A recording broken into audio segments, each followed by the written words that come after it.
Good evening, everybody. Good evening, Zama faculty and staff, parents, and a special good evening to the graduating class of 2020. My name is Wayne Carter, and it is my distinct honor as principal of Zama Middle High School to welcome you to the Zama High School virtual graduation ceremony for the class of 2020. Thank you for joining us and making our school home for this event as we kick off this special ceremony for our graduates. This is the culminating ceremony honoring our seniors after 13 years of formal education. This ceremony marks a milestone for not only graduates, but also for your family. This class is special to me because you are the second graduating class that I've had at Zama Middle High School. I remember very well the first time I met and spoke to your class in the cafeteria about your class getting off-campus lunch. I really enjoyed my conversation with your class. As a group of students, you've had a great and lively personality. Although our time together this year was cut short, I hope you will never forget your time here in Japan and at Zama Middle High School. Thank you again for joining us this evening. And at this time, I'd like to turn the program over to our District Superintendent, Dr. Judith Allen. Congratulations, class of 2020. Wow, who would have thought last August and September when we started school in a regular school building with regular schedules, face-to-face with our friends, our colleagues, our teachers, that we would end up in a virtual environment where we don't get to see our friends, only virtually. Our teachers are teaching with us through virtual means. But you know what? You have done a phenomenal job in staying the course, working hard to complete your studies, and to do everything that you needed to do to get you to this wonderful point in your life where you are about to embark on the next chapter of your lives. I'm not going to talk about COVID-19. We've heard a lot about that and how it's changed the world. I have but one message for you because this will stay with you all of your life. Find your passion. Find what drives you to be your best, to do your best, and to reach for it with everything you have. Go after your passions with the same energy and excitement as a dog chasing a tennis ball. Yes, a dog will do just about anything for a tennis ball. He'll run great distances, he'll overcome obstacles, he will show off all the tricks he knows. And when he finally has it in his possession, he will hold on to it as it is the ultimate reward. So choose a career path that allows you to pursue your passion. If you do, work will never be work. Know that it's okay to make a wrong turn or two along the way. You can correct a mistake, but not a lost opportunity. It's okay to feel angry and frustrated. You'll likely be thrown a few curveballs as you go after that tennis ball. Listen to those feelings. They tell you what matters.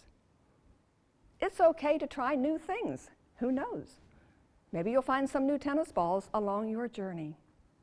In everything you do, always remember where you came from and who you represent. I am so proud of each and every one of you, all 379 of you. Congratulations, class of 2020. E.J. King, Edgren, M.C. Perry, Yokota, Kinnick, and Zama High Schools. Class of 2020, congratulations. Thank you, Dr. Allen, for those words of inspiration. Please welcome Mrs. Lois Rapp, our Director of Student Excellence, Pacific Region.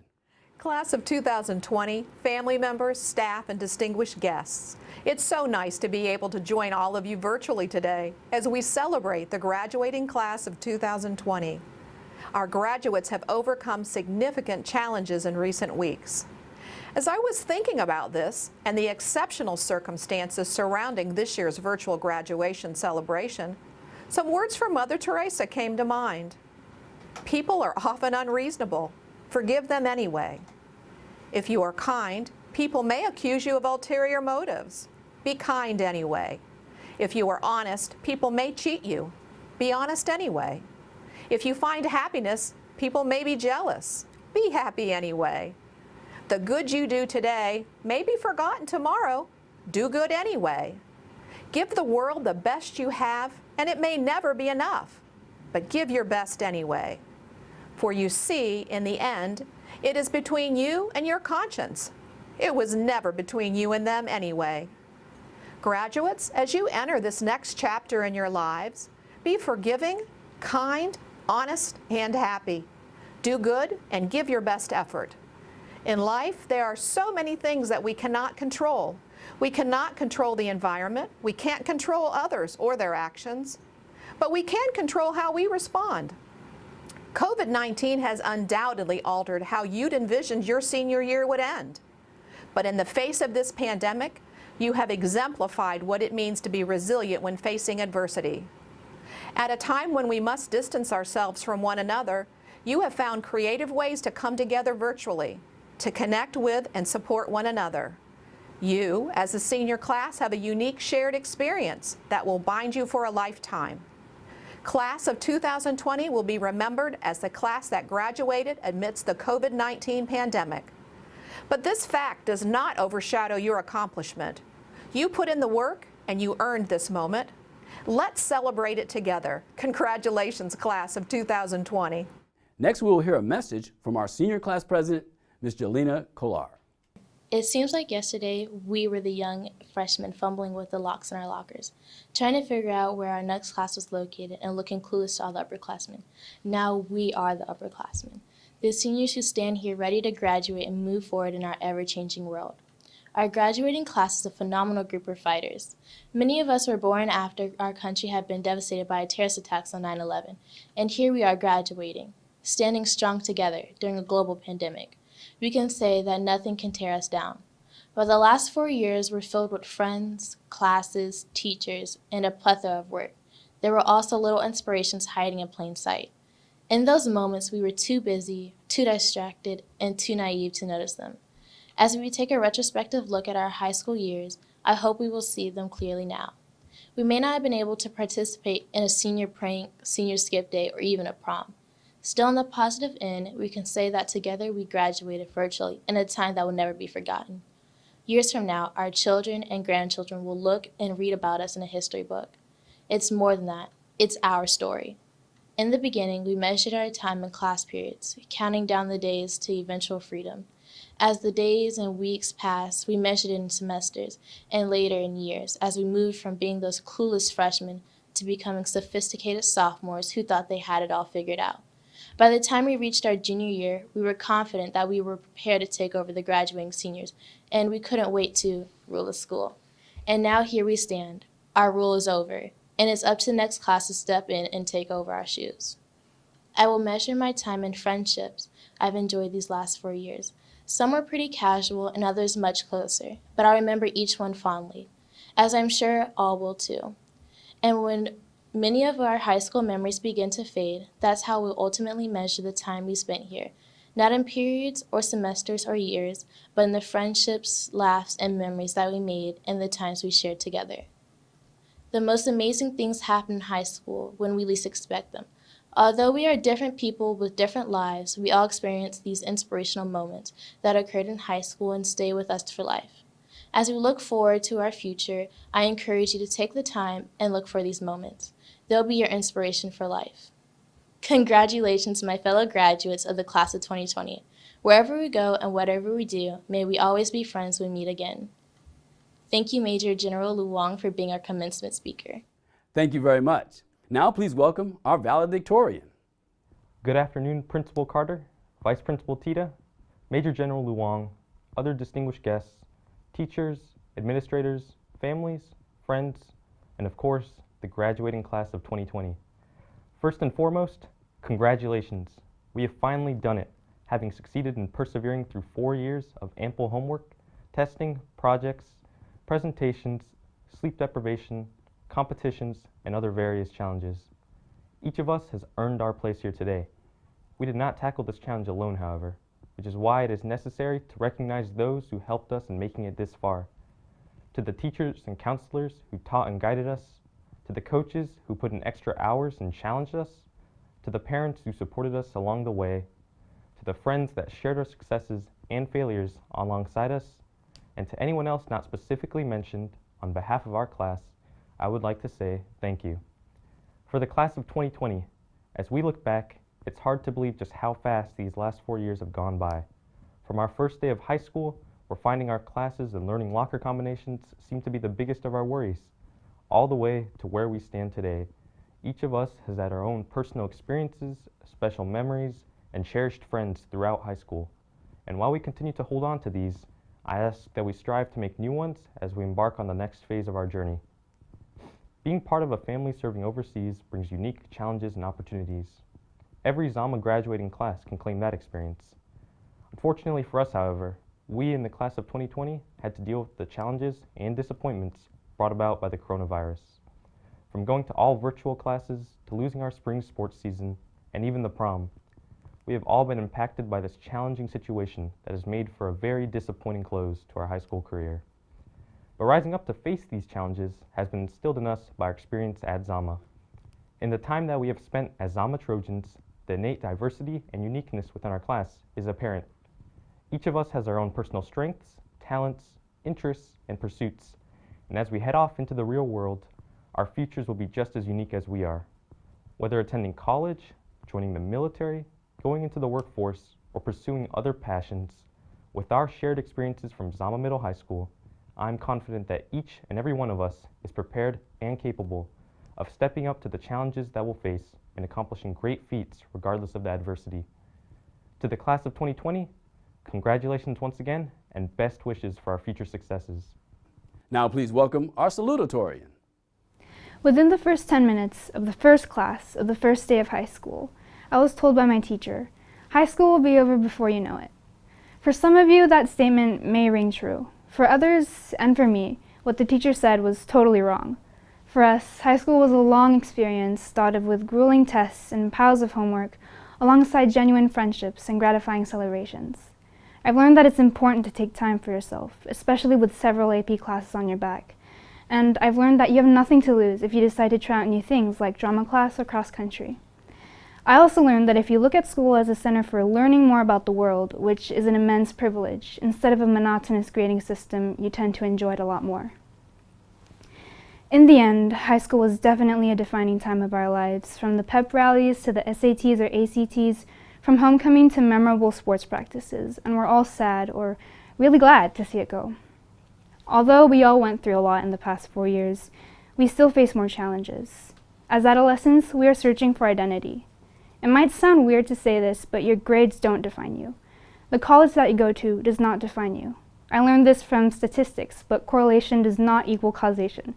Just because you have straight A's isn't going to mean that you're going to become a successful CEO or a doctor or a lawyer. What defines you is your spirit. If you get a grade you didn't expect on a paper you worked really hard on, the fact that you accept it and move on to compose a greater, more stunning paper is what defines you. If you find the courage to break free from your comfort zone and become friends with a new kid, that is what defines you. Grades are important, but they're only temporary. Your values are forever. As you all get ready to begin a new stage of your lives, I hope that this small piece of wisdom will assist you. Thank you to all the teachers I've had, friends that I've made, my parents, and experiences I've gone through. Above all, congratulations to the class of 2020, especially during these trying times. I hope that you discover who you are, and I hope that you welcome new experiences with open arms. Thank you. Family, friends, and the graduates of Zama Middle High School class of 2020. I am Queen Thomas, the Cadet Command Sergeant Major of Zama Middle High School, Junior Reserve Officer Training Corps, Trojan Battalion. It is my honor to introduce to you our commencement speaker for today's graduation ceremony, the Commanding General of the United States Army Japan, a strong supporter of Zama Middle High School for over 2 years. I present to you Major General Viet Luong. Konnichiwa, Zama class of 2020. I want to thank Mr. Carter for giving me the opportunity to address and congratulate the 2020 graduating class. To be honest, I was a little surprised when Mr. Carter asked me to speak. First off, English is not my first language, and as such, I'm not gifted with Olympian rhetoric or enigmatic eloquence. So the best thing that I can come up with was maybe that Mr. Carter knew I was a fellow Trojan, USC Trojan at that, coupled with the fact that I had a 1,000-yard receiving season as a wide receiver at USC. But then I quickly realized that this can't be the case, especially knowing that I had disclosed the fact during last year's Asian Pacific Heritage speech that I had actually accomplished this task while playing co-ed intramural football at USC and not with the varsity squad. But then I also remember that Mr. Carter had once told me that I reminded him of his favorite action movie star. And of course, this was not surprising to me, knowing that my imposing 5'7" posture, which by the way is pretty big for a native-born Vietnamese, and demonstrably you can see how I tower over other folks of Vietnamese descent, like Colonel Dalat or Colonel Tom Metelsky.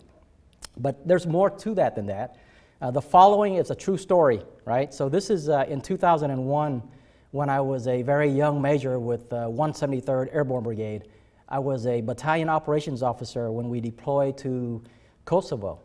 And our mission was to conduct peace enforcement operations to prevent the Serbs and Kosovars from killing one another. So on several battalion missions as the operations officer, I had to deploy forward with a small mission command group called the Battalion Assault Command Post. And during these outings, regardless of how stealthily we had occupied our positions, by the end of the day, there would be a large group of kids, no more than 7 or 8 years of age, gathered around the command post. And my commander couldn't really understand why we were drawing such attention.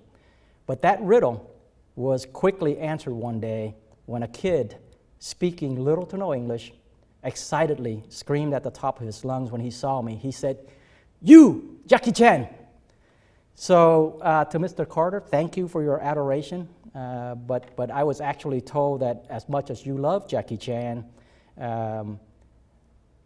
that's not the main reason why you had asked me to come. Now, you had many other aspiring speakers to choose from, but I was told you wanted me to speak today because you wanted the most handsome and powerful Asian American Army general here on Camp Zama to come to speak. So here I am at your service.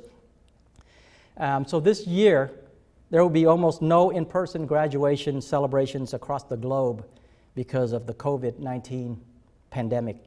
I'm certain that this is the first time during my lifetime that this has happened. But there had been many significant events that occurred during my lifetime. Among other things, we witnessed the disaggregation of the Soviet Union and the freedom from the yoke of communism for millions of people in Eastern Europe. We also experienced the horrific attack on our Twin Towers and the Pentagon that amalgamated our resolve and caused our nation to send hundreds of thousands of young men and women to war for over a decade now. And now, we're facing this COVID-19 crisis that have resulted in hundreds of thousands of deaths across the globe and potentially crippling the global economy. So the first point that I want to share with you today is the world will continue to be a tumultuous place. As you are experiencing now with COVID-19, you should be prepared to thrive in this tumult and maintain the agility to deal with things unforeseen. And there are a few things that I have learned in my life that I want to share with you because it may be worthwhile to have in your kit bag. The first thing I want to tell you is maintain faith and hope, even when things seem insurmountable. I will share with you a short story about hope and faith, right? My own story. So in late April 1975, I was a very young kid, and South Vietnam was on the verge of falling to communist forces. Several of my father's American colleagues knew that they had to get us out of the country. My father was a career Vietnamese Marine infantry officer, and the prospect of our family surviving the communist regime was very slim.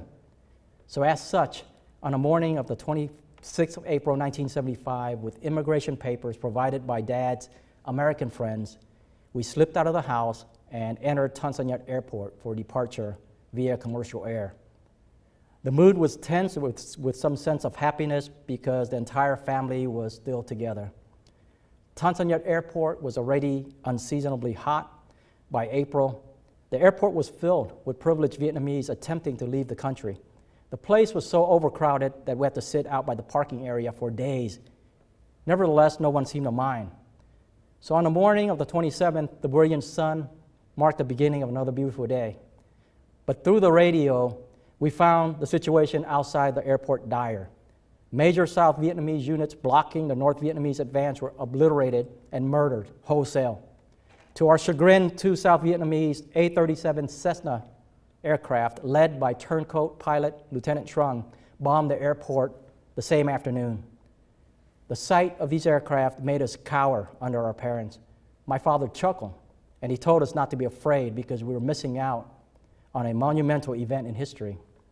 His coolness gave us hope that things would be okay.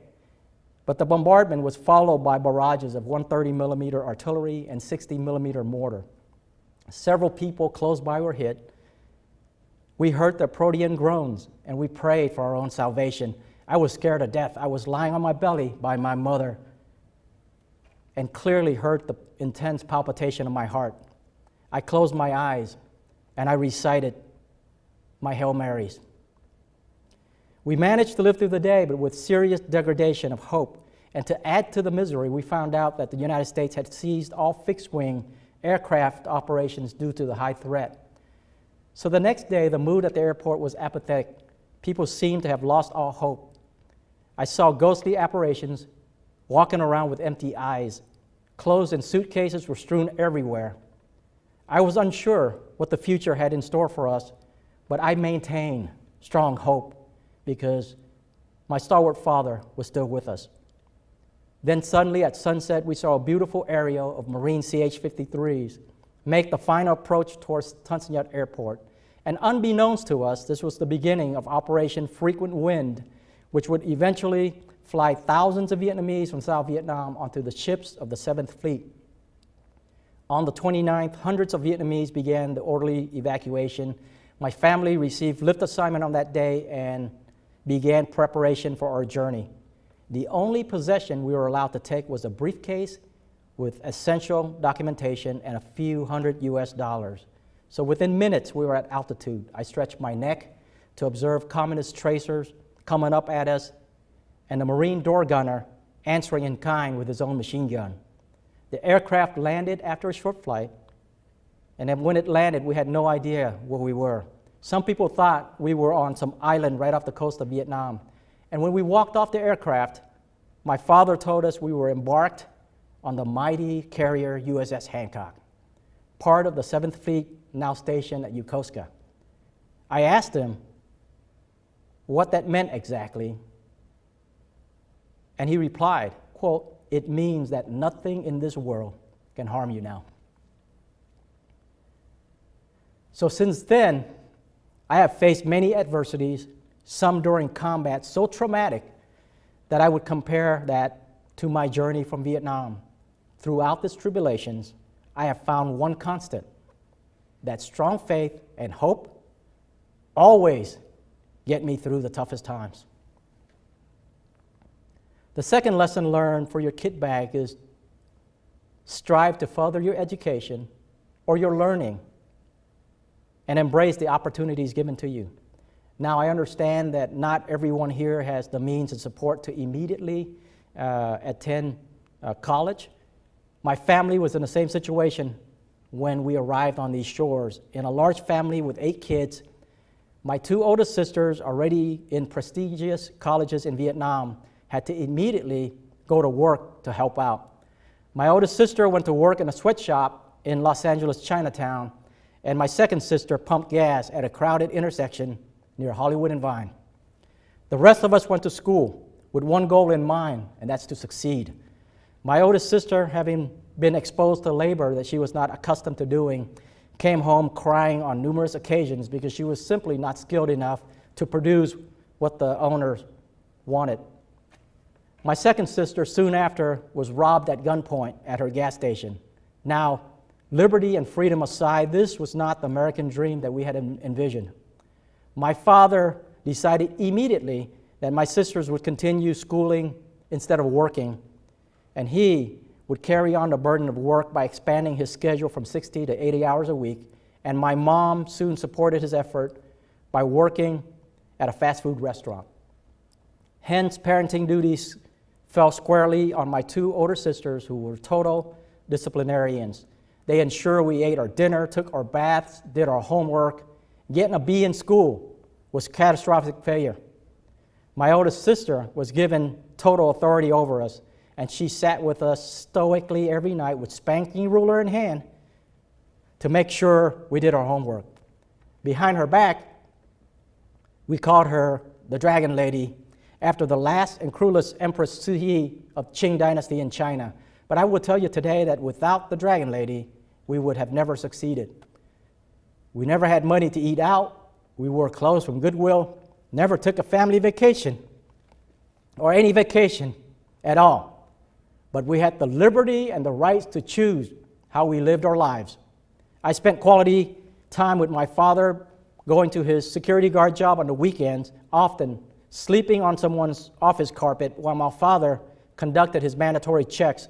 And that was one of the ways we mitigated the challenge of not having dad at home. Several years later, my two older sisters graduated from college. They immediately found jobs and contributed their entire salary to the family finance.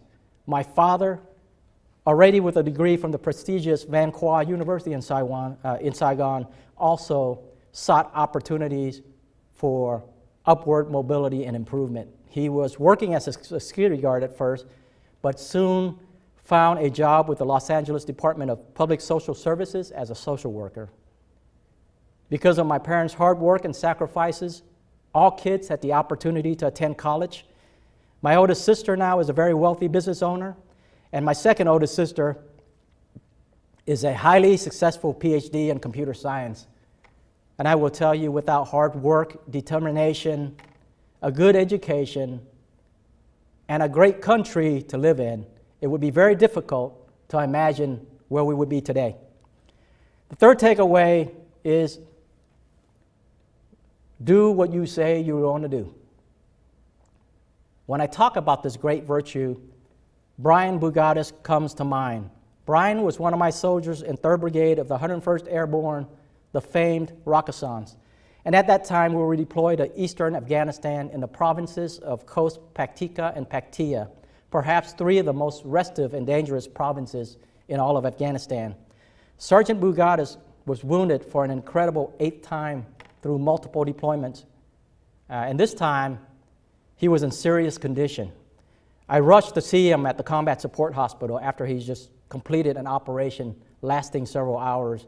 And despite of obvious pain and still being groggy from the medication, Bugatis asked me to re-enlist him for an additional 6 years in the Army. I was surprised at the seemingly odd request.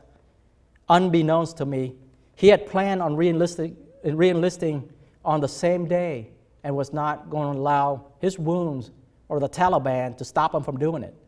Now, he could have re-enlisted for a desk job or sought-after locations like Hawaii, Europe, and so on, but he did not. He signed up to stay in Afghanistan and asked to stay in my brigade. When I asked him why, he answered, quote, "Sir, there isn't another unit I would want to be in. There isn't another place I would want to be other than right here, fighting with my brothers," end of quote.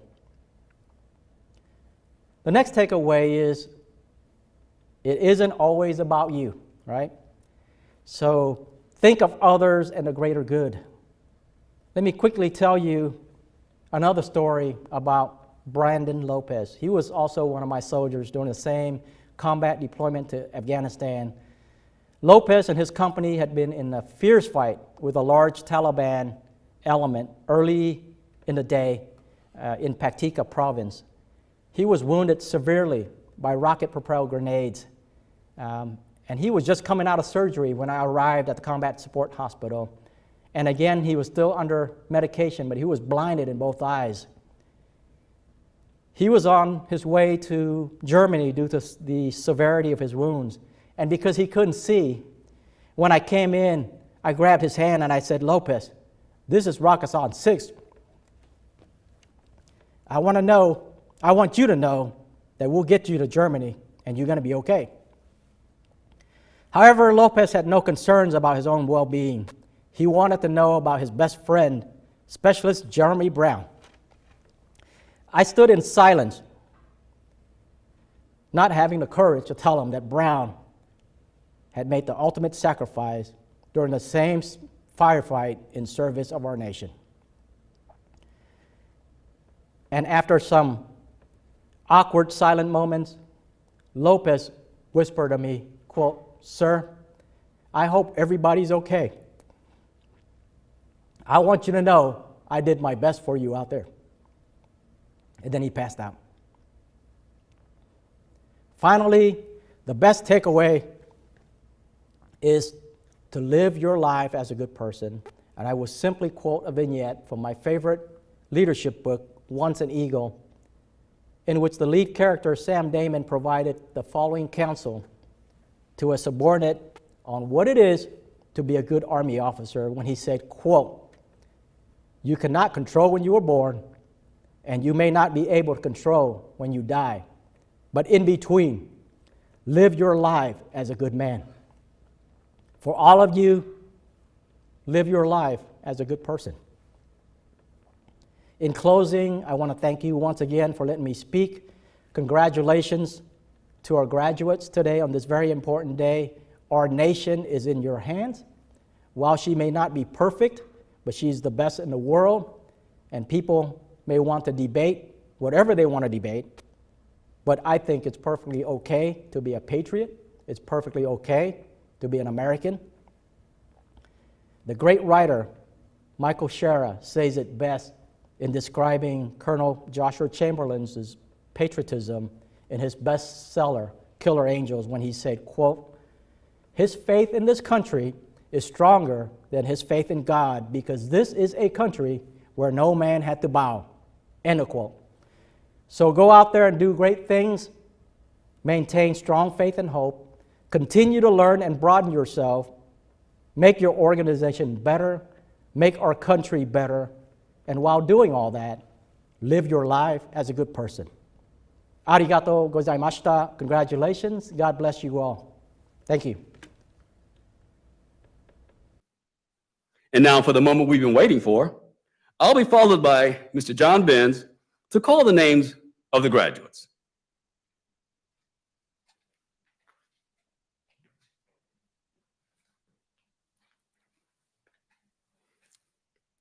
Royce Allen Brown.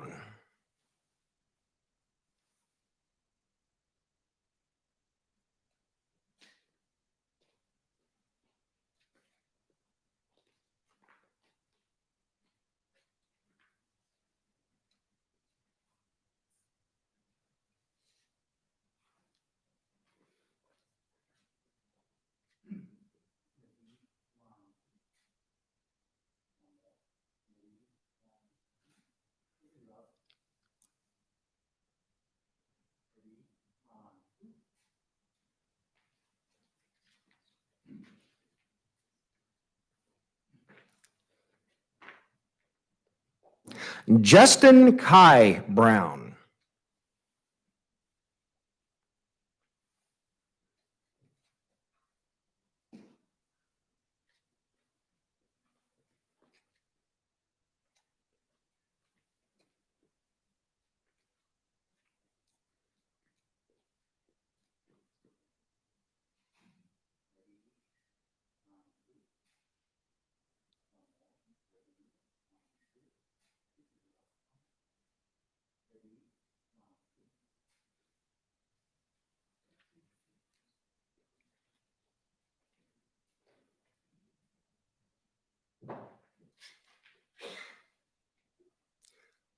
Jamal Sho Hickman.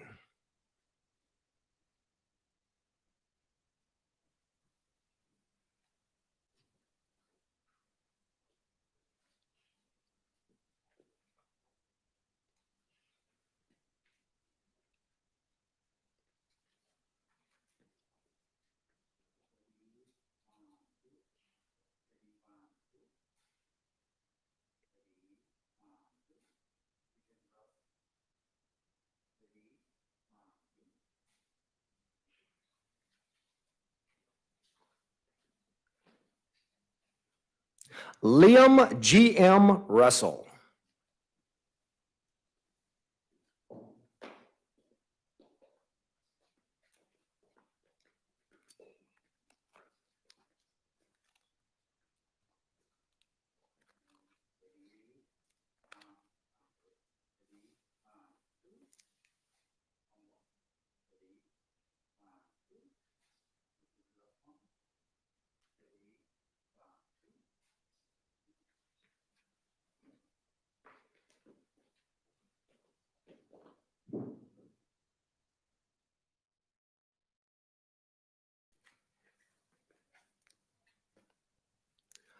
Omar Javier Urbina.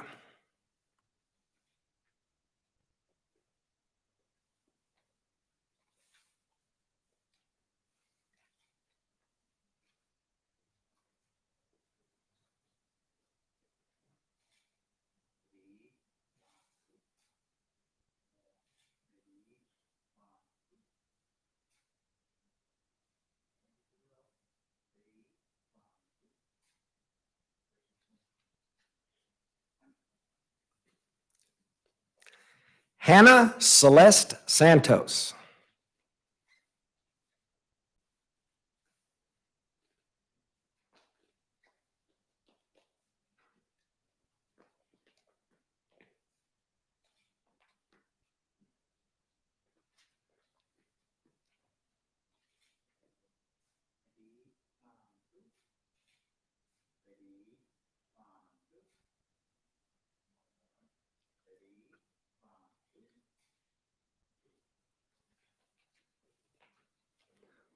Shira Marie Estrada Bolda.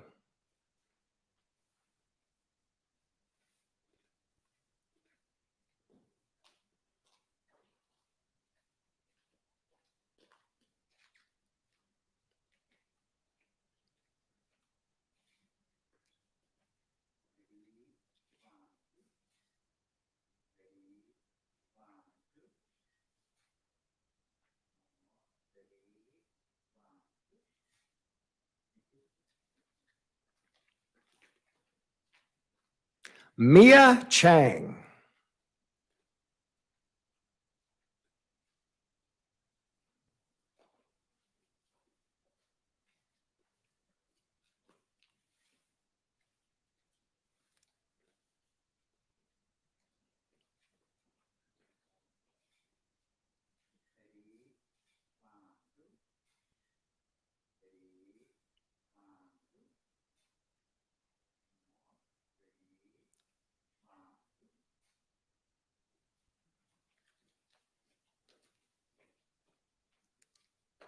Lilia Harpersberger.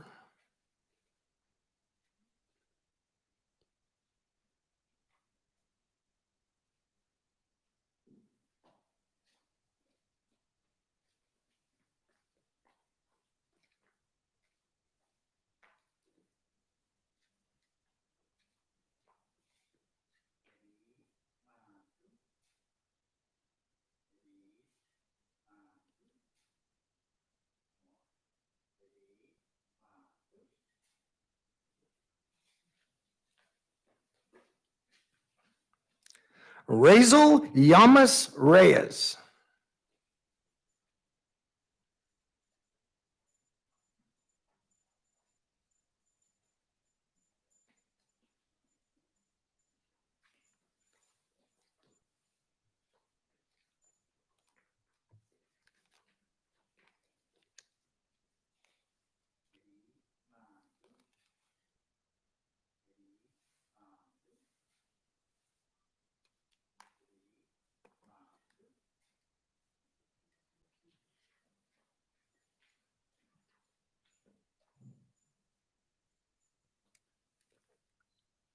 Jalina Marie Colar.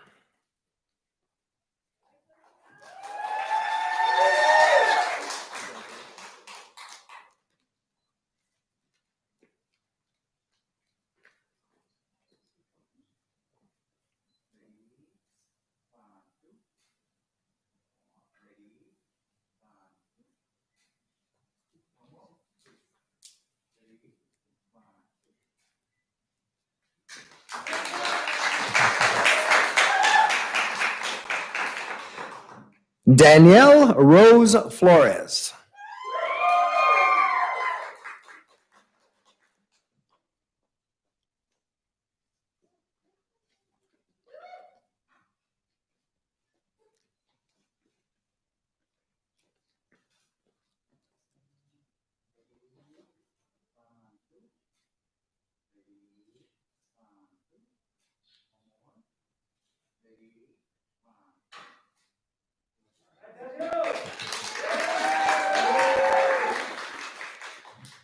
Olivia Sue Davies.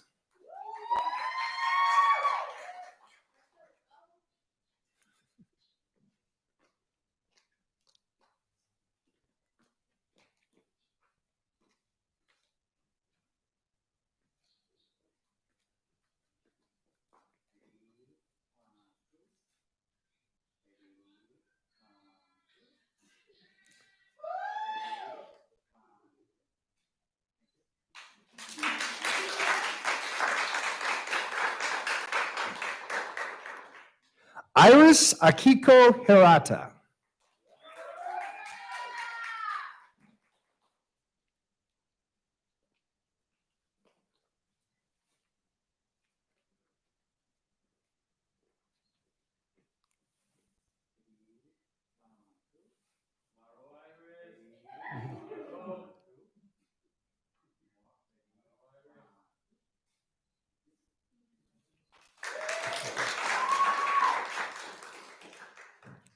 Jason Porter Giles.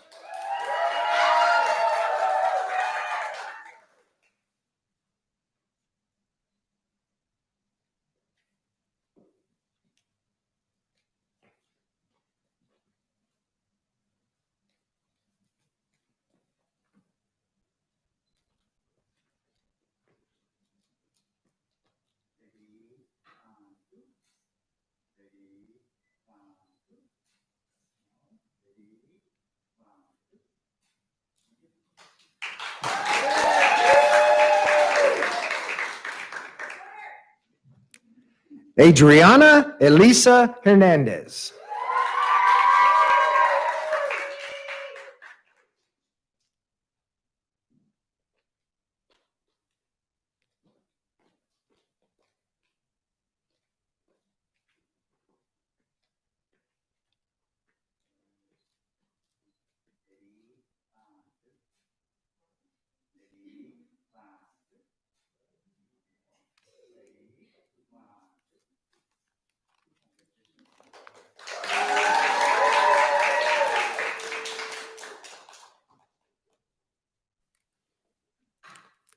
Christian Michael Heredia Mowini.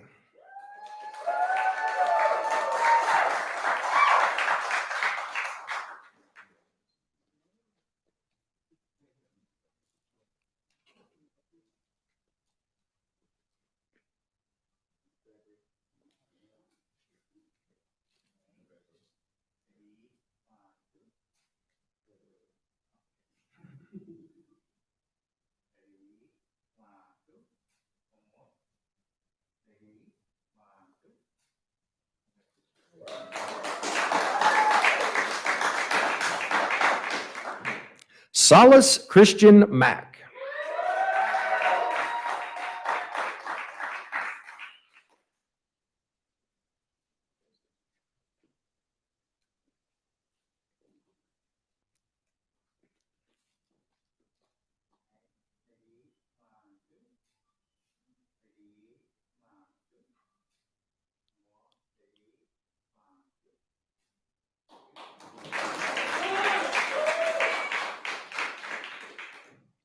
Timothy Joseph Metelsky.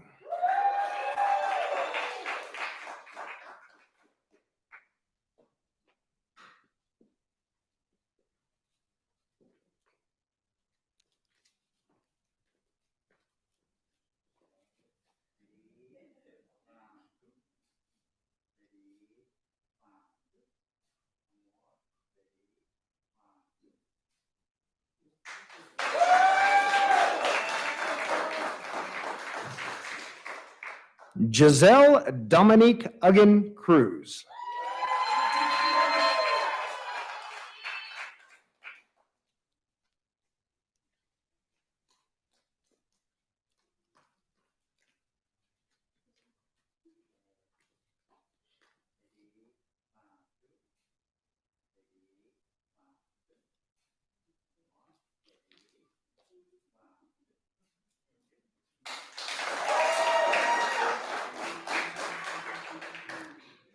Elias Javan Marin.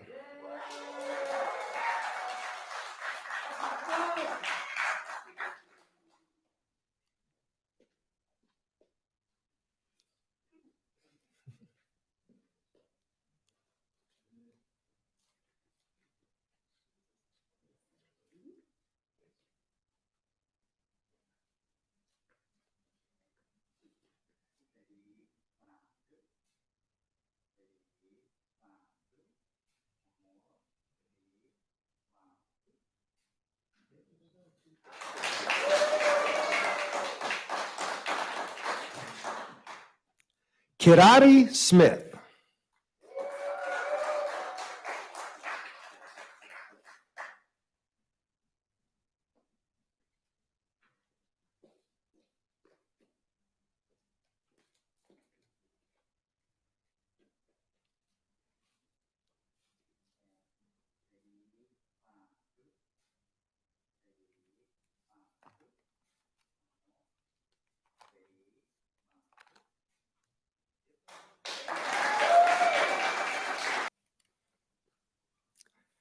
Takumi Daniel Irwin.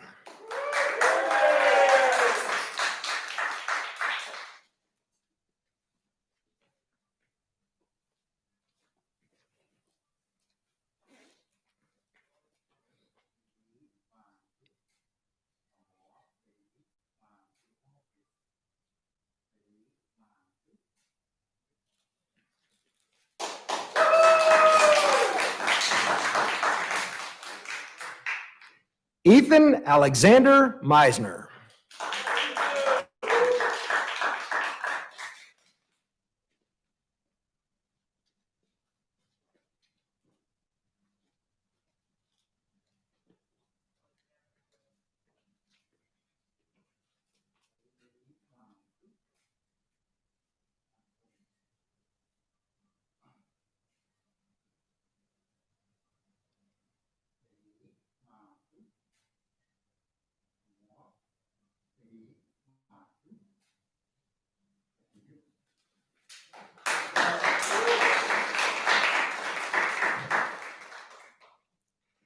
Keisha Sana McNeil.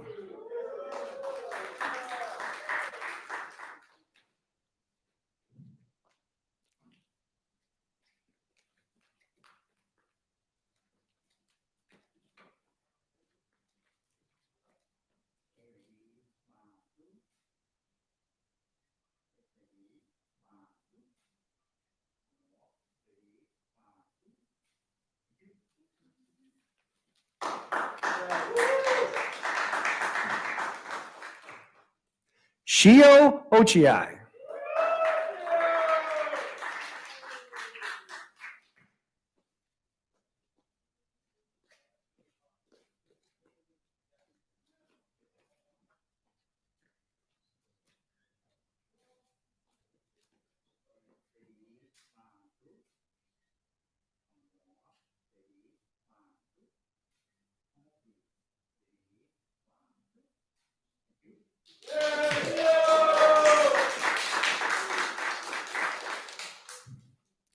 Christopher Jordan Diwa.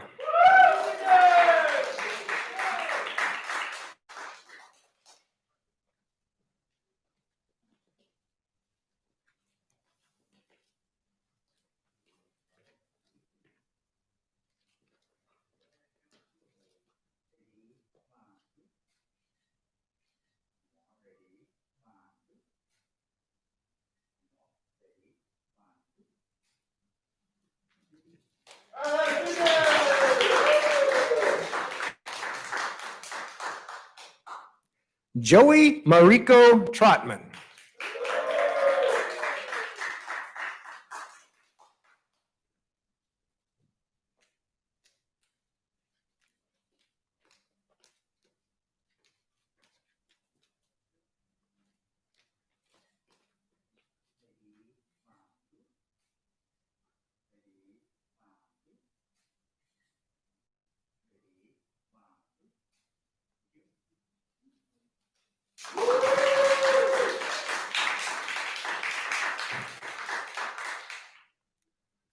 Desmond Charles Martin.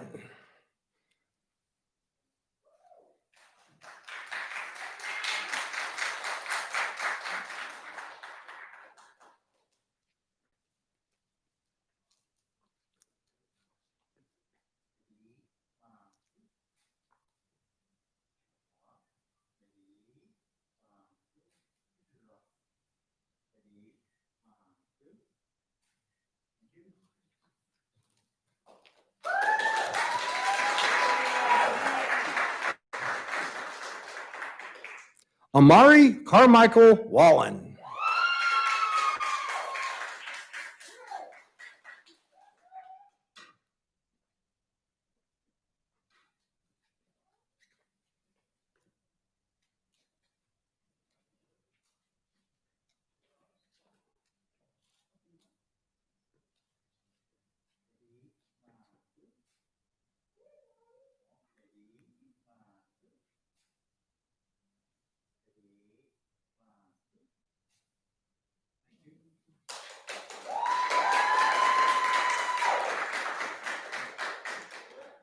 Moses Abel Carbajal.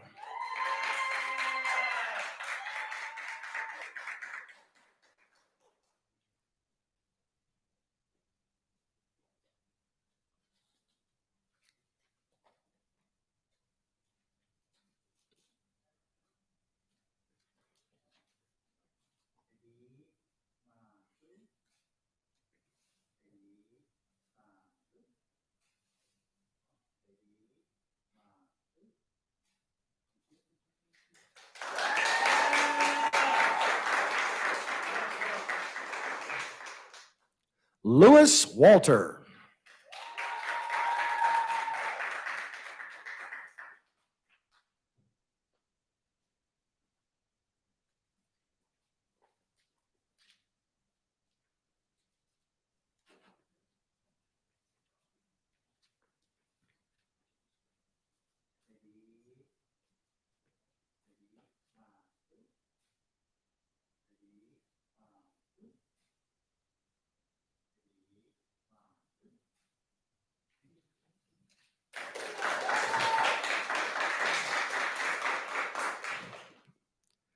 Cortez Joaquim Cox.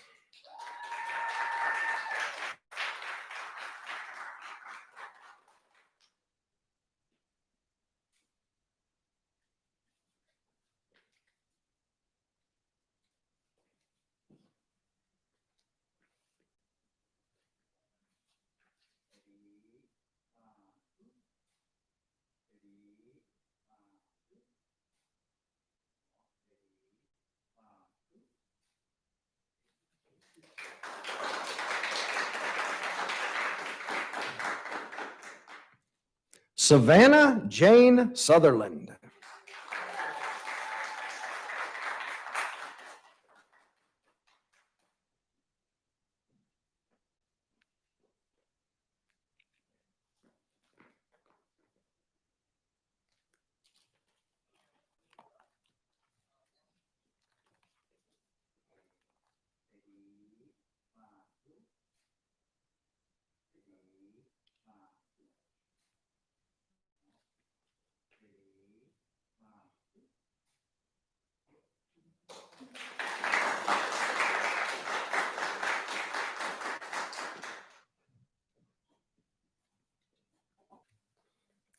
Bailey Marie Dorsey.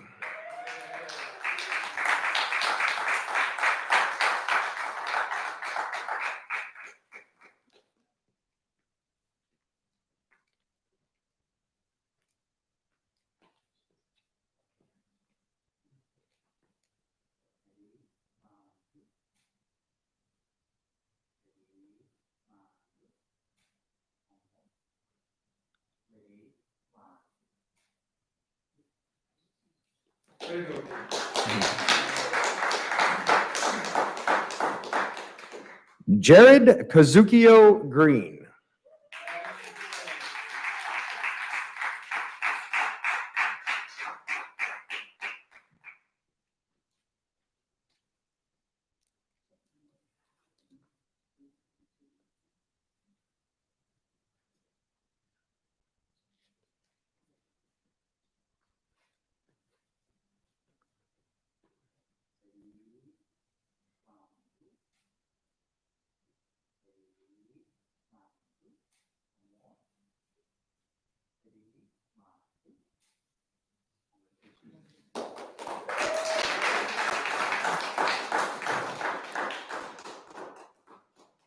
Christian Gabriel Hartraft.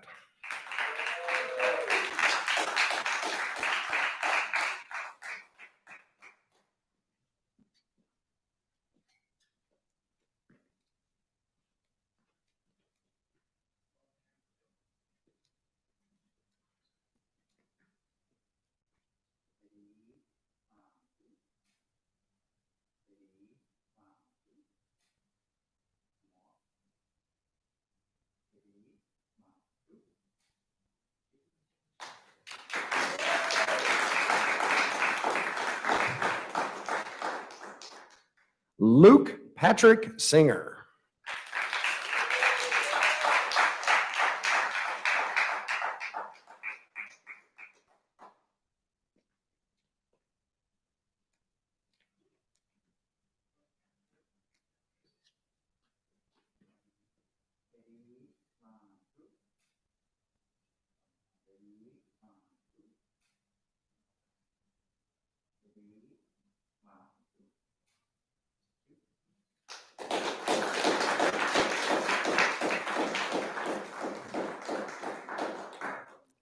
Liam Patrick Gartland.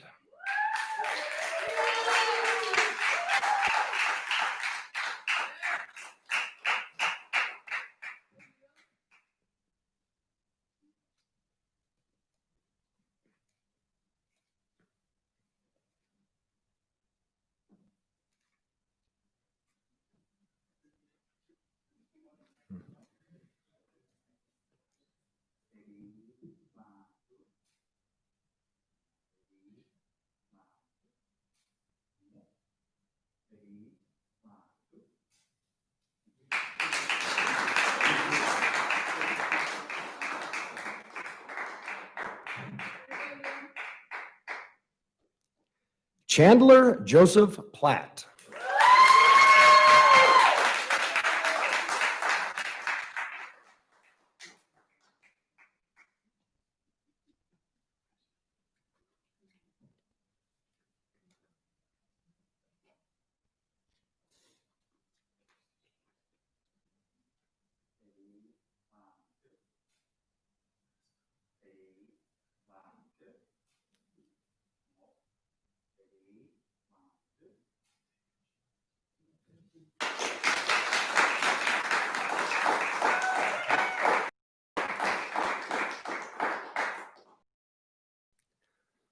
Caitlin Olivia Amanatidis.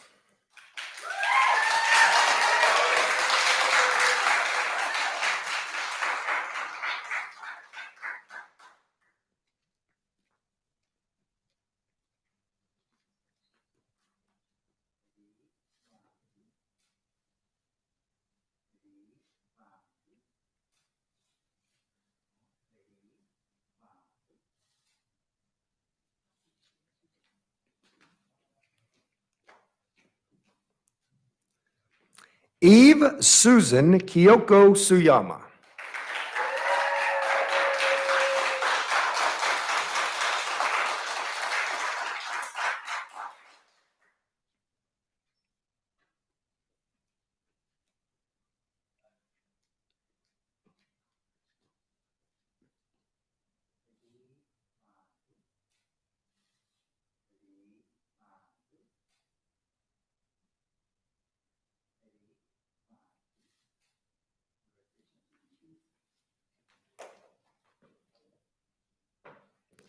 Daniela Vanessa Brush.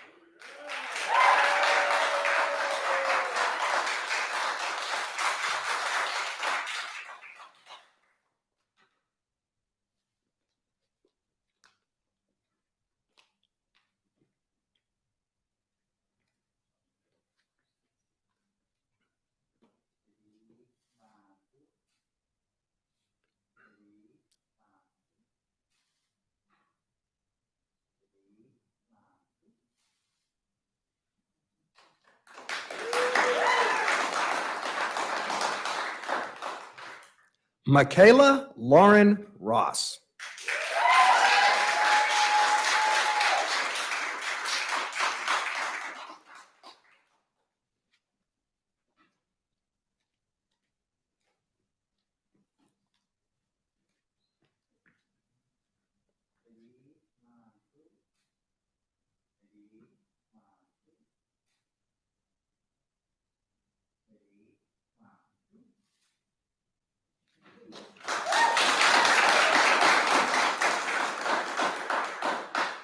Maxwell Ezra Orlowski.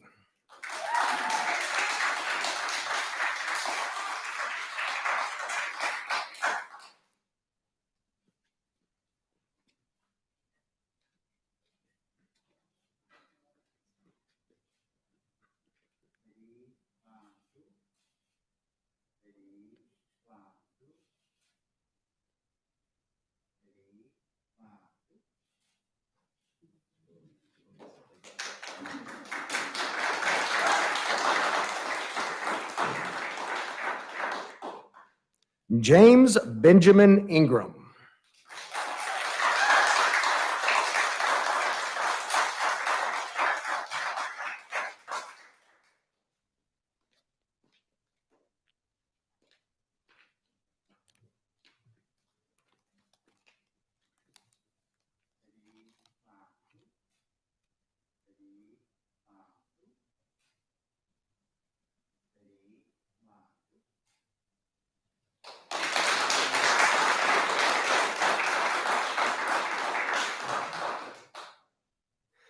Jaslyn Janjira Rio.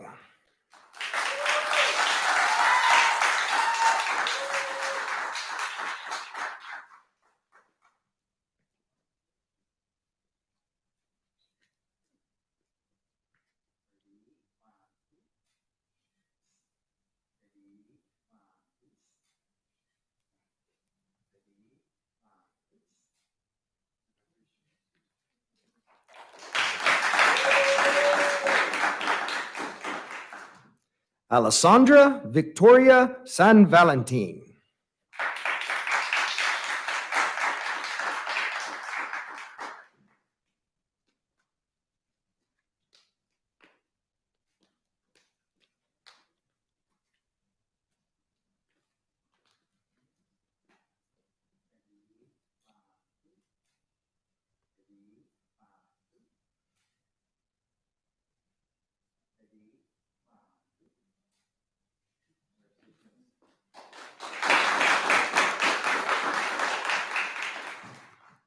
Ronnie Ugali Kaburian.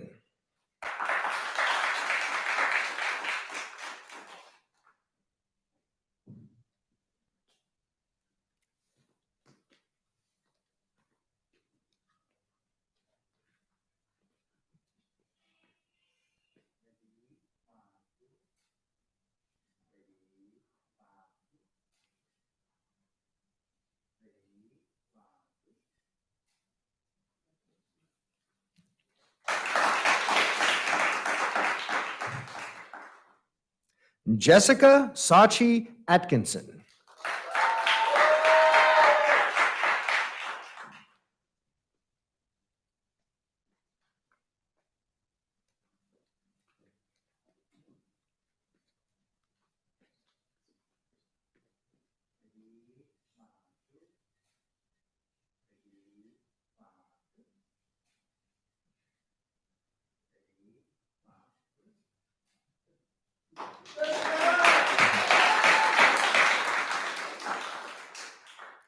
Leah Margaret Sakamoto Flack.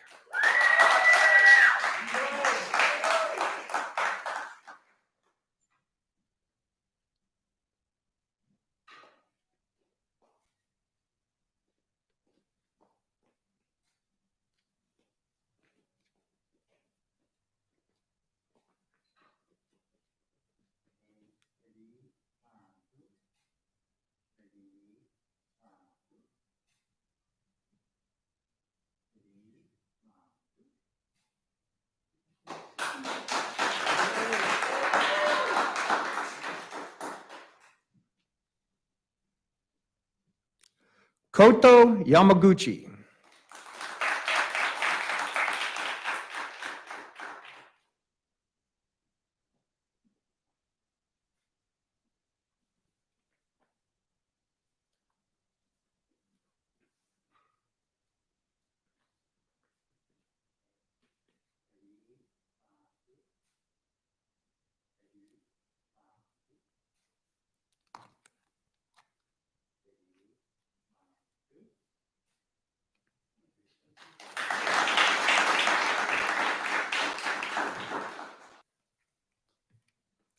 Logan Tyler Maccabee.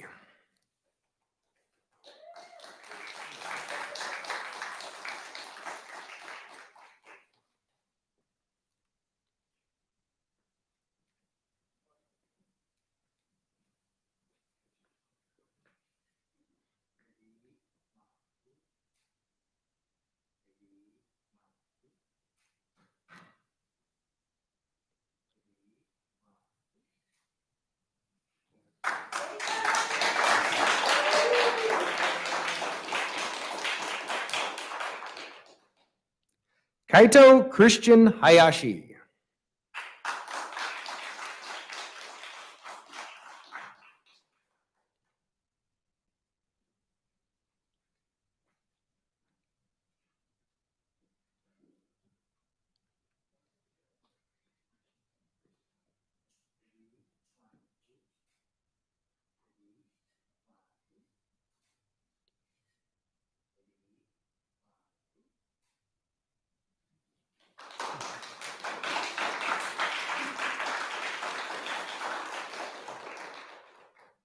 Milton Lloyd Jones.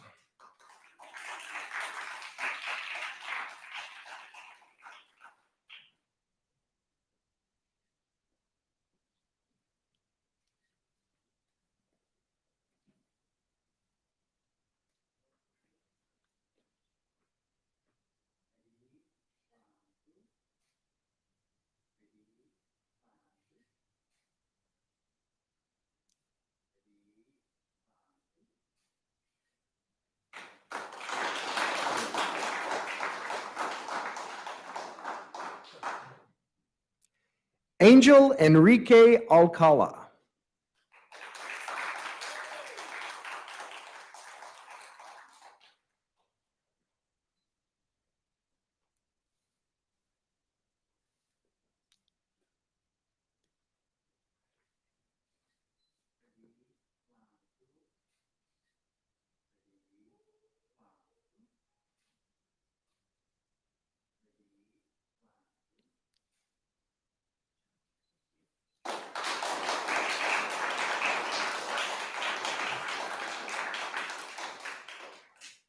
Joseph Dulce Sanchez.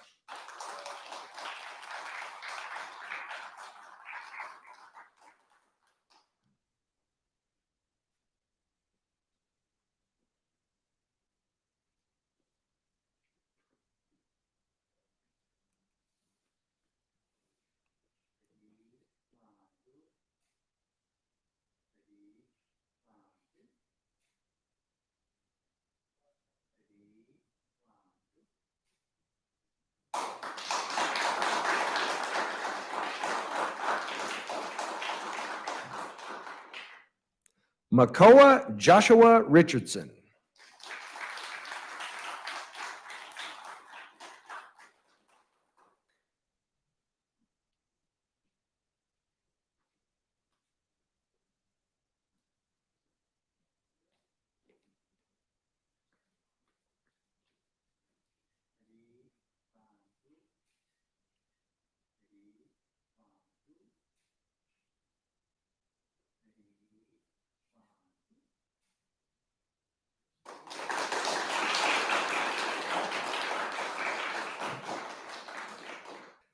Alicia Sakura Berry.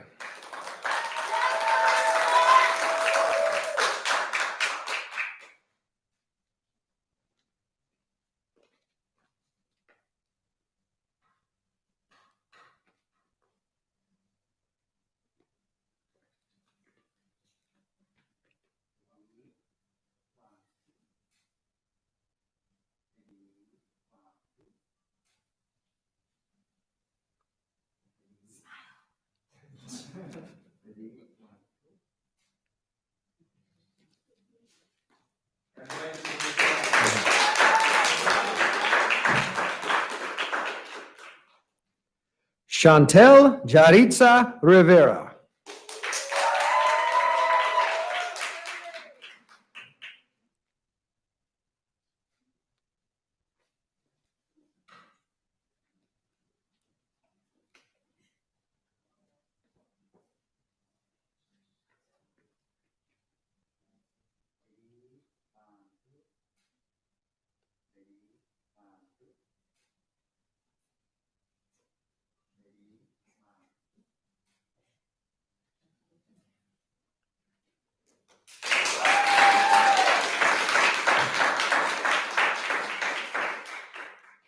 Angela Myler Bernardo.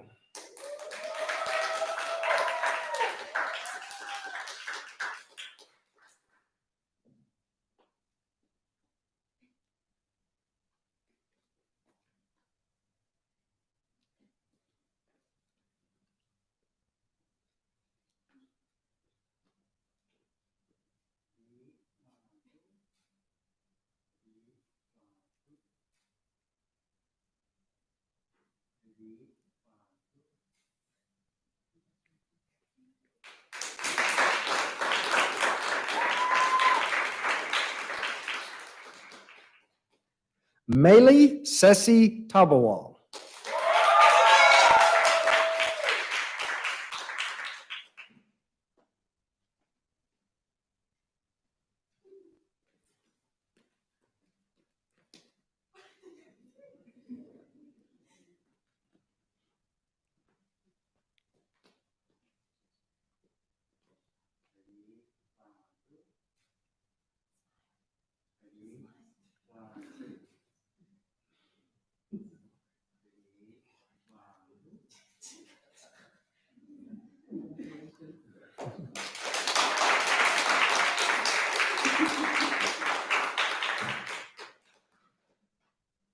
Michelle Hitomi Eberhard.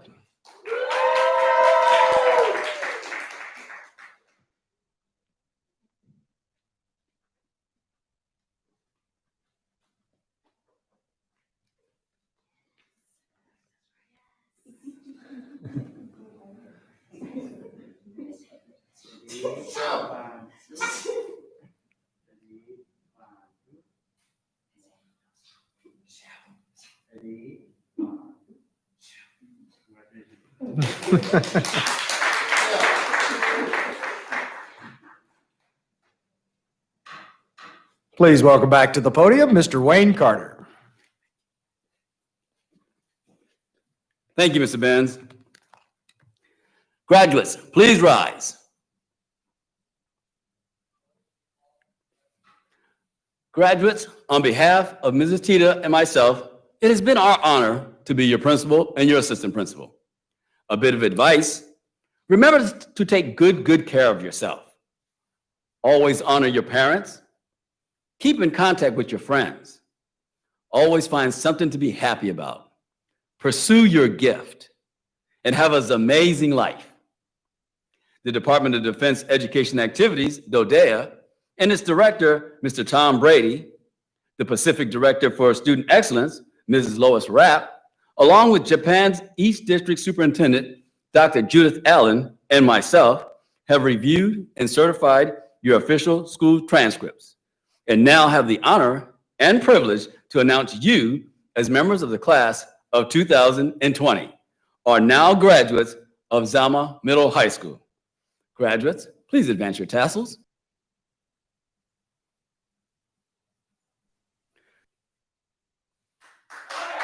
Congratulations, graduates. Graduates, please turn and face your family.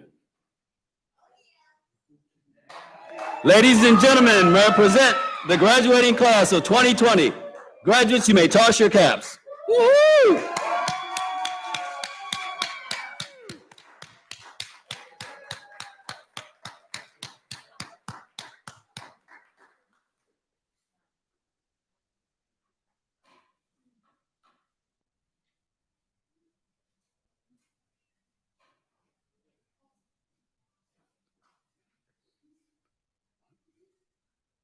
Graduates, please face forward.